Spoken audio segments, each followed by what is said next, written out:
আসসালামু আলাইকুম বন্ধুরা, আপনারা সকলেই কেমন আছেন? আশা করি সকলে অনেক অনেক ভালো আছেন। তো বন্ধুরা, আবারও চলে এলাম আপনাদের সামনে নতুন একটি ভিডিও নিয়ে, নতুন একটি বিষয়ের উপরে।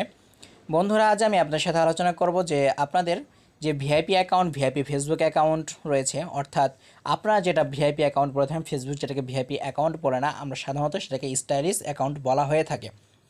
অর্থাৎ হচ্ছে যে আপনার প্রোফাইলটি মানে স্টাইলিশ করা, আপনার কভারটি স্টাইলিশ করা, আপনার ইন্ট্রোটি স্টাইলিশ করা, আপনার বায়োটি স্টাইলিশ করা।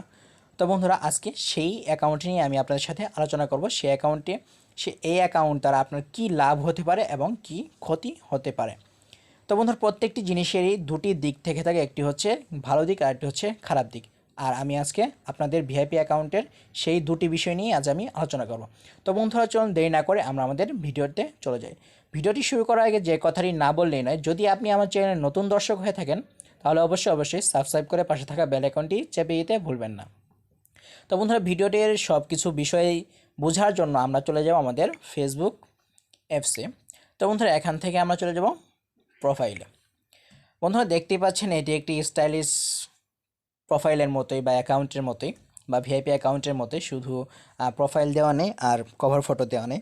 তো বন্ধুরা, আমরা যারা স্টাইলিশ কভার পিক ইউজ করে থাকি সেক্ষেত্রে কোনো প্রবলেম হয় না, কিংবা যদি আপনি আপনার রিয়েল ফটো দিয়ে প্রোফাইল ইউজ করেন স্টাইলিশ, সেক্ষেত্রেও কোনো প্রবলেম নেই। কিন্তু যদি আপনি আপনার নামটি চেঞ্জ করে বিভিন্ন ধরনের ভিপিএন ইউজ করে আপনি যদি এখানে একটি স্টাইলিশ নেম ইউজ করেন তাহলে কিন্তু সেক্ষেত্রে ক্ষতি রয়েছে। তো বন্ধুরা, আমি আপনার সাথে আলোচনা করব সর্বপ্রথমে যে আপনার লাভজনক দিক কোনটা।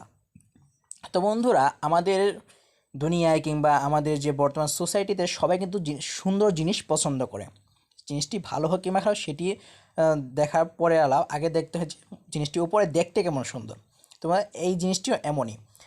তো বন্ধুরা, আপনারা যখন একটি অ্যাকাউন্টকে এভাবে সাজান, তো বন্ধুরা সেই ক্ষেত্রে হয় কি, আপনার অ্যাকাউন্টটি যখন অন্য কারো কাছে শো করে তখন সেই মানুষটির কাছে আপনার অ্যাকাউন্টটি ভিআইপি বলে মনে হয় এবং আপনাকে অন্যরকম একটু গুরুত্ব দেয় এবং আপনাকে একটি ফ্রেন্ড রিকোয়েস্ট পাঠায় কিংবা ফলো দেয় এবং আপনার আইডিতে লাইক কমেন্ট শেয়ার করতে থাকে। তখন এটি কিন্তু সাধারণ পাবলিক করে। এটা আপনার লাভ শুধু এতটুকুই যে আপনার আইডিটি দেখতে ভালো দেখা যাচ্ছে আর কিছু মানুষের কাছে দেখতে ভালো লাগছে, এতটুকু। আর ক্ষতিকারক দিক যদি আমি বলতে চাই বন্ধুরা, আপনারা যারা এমন ধরনের ইন্ট্রো ব্যবহার করে থাকেন, এই যে ভিপিএন ইউজ করেন, নেম চেঞ্জ করেন, তো বন্ধুরা সেক্ষেত্রে হয় কি, ফেসবুক কিন্তু আপনার এখানে এই যে এমন ইন্ট্রো ব্যবহার করার কারণে যে আপনারা এখানে আর্ট ইউজ করছেন বা আর্ট ইউজ করে থাকে, আমরা যারা এখানে আমাদের ইনফরমেশন না দিয়ে আমাদের যে ওয়ার্ক প্লেসের ইনফরমেশন, আমাদের মাদারল্যান্ড কিংবা আমরা থাকি কোথায় কোথায় থাকছি, আমাদের স্কুল লাইফ, বিভিন্ন ধরনের ইনফরমেশন যখন ফেসবুক চাই, আমরা সেই ইনফরমেশন না দিয়ে যখন আমরা এগুলো ইনফরমেশন দেই, আর্ট বসিয়ে দেই, তখন কিন্তু ফেসবুক আমাদের রিয়েল ইনফরমেশনগুলো তাদের হাতে পাচ্ছে না। এক্ষেত্রে হচ্ছে কি, ফেসবুক কিন্তু আমাদেরকে ভিআইপি না ভেবে উল্টো আমাদেরকে ফেক ভাবা শুরু করছে। আর যখন ফেসবুক আমাদেরকে ফেক ভাবা শুরু করবে তখন কিন্তু আস্তে আস্তে আমাদের আইডির দিকে তার একটি কুনজর পড়ে যাবে, অর্থাৎ আমাদের আইডিকে ডিসেবল করে দিতে পারে। আর যদি আপনার এইভাবে আপনার এই ইনফরমেশন সহ, মানে আপনার এই আর্ট ইনফরমেশন সহ যদি আপনার আইডিটি ডিসেবল হয়ে যায়, তাহলে কিন্তু আপনি কোনো ইনফরমেশন দিয়ে আপনার আইডিটি ফিরিয়ে আনতে পারবেন না। যদিও পারেন সেটা হচ্ছে পরের ব্যাপার, মানে না পারার সম্ভাবনাটাই বেশি। তো বন্ধুরা, আমরা যারা এরকম ধরনের ইন্ট্রো ব্যবহার করে থাকি, ইন্ট্রো বলা হয় যে আমাদের পার্সোনাল ইনফরমেশন যেগুলো দেই সেগুলোকে ইন্ট্রো বলা হয়ে থাকে।